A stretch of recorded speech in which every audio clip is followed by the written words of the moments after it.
রেসিপির চেহারা দেখেই বুঝতে পারছেন এটা একটা সালাদ রেসিপি। মজাদার এই সালাদটা আমরা খুব সহজেই তৈরি করে নিতে পারি।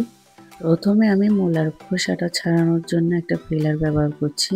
এটা আপনারা দা বা বটি দিয়েও করে নিতে পারেন। খোসা ছাড়ানোর পর আমি একটা বটির সাহায্যে মূলাকে পাতলা করে কেটে নিচ্ছি। সাইজটা কেমন হবে আমি আপনাদেরকে দেখিয়ে দিচ্ছি। পাতলা হলে খেতেও ভালো লাগবে। আপনারা চাইলে সালাদ কাটারের সাহায্যেও করে নিতে পারেন। মেইন যে কাজটা এখন আমি করব, একটা বাটিতে কেটে রাখা মূলাগুলো নিয়ে সামান্য পরিমাণ লবণ দিয়ে ভালোভাবে মাখিয়ে 5 মিনিটের জন্য রেখে দিব।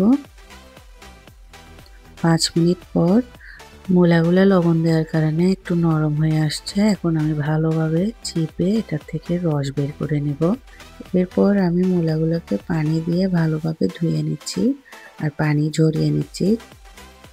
আপনারা দেখতে পাচ্ছেন আমি কিভাবে মূলা থেকে পানি ঝরিয়ে নিচ্ছি। আমার এই রেসিপিটা ফলো করে আপনারা যদি বাসায় এই সালাদটা তৈরি করেন, সবাই আপনার তারিফ করবে। এটা আমি আপনাদেরকে গ্যারান্টি দিচ্ছি।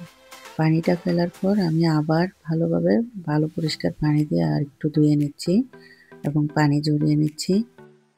এখন আমি এখানে টমেটো, ধনেপাতা, কাঁচামরিচ আর পেঁয়াজ একসাথে কেটে নিয়েছি আর সামান্য পরিমাণ লবণ দিয়ে সবকিছু একসাথে মাখিয়ে নিচ্ছি।